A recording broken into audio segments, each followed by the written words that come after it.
Good evening সবাইকে। তো actually এখন ইভিনিং না, এখন রাত্রি হয়ে গেছে, কিন্তু যখনই আমি ব্লগ শুরু করি সবাইকে গ্রিট করার জন্য গুড ইভিনিংই বলি। তো এখন আমি ডিনারে এসেছি একটা জায়গায়।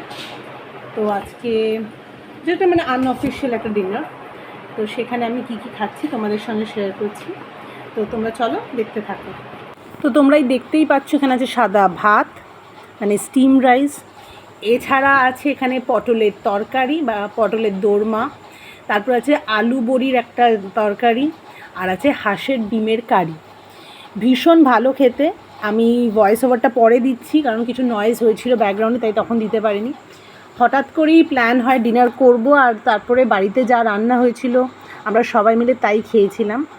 আর শেষ পাতেও ছিল আম, সেটার খাওয়ার ভিডিও দিতে পারিনি, কিন্তু আমরা জমিয়ে খেয়েছি and we actually enjoyed it. The খাবার ভীষণ ভালো ছিল। আর এই দেখো সেই আম। চলো টিল দেন টাটা সবাইকে।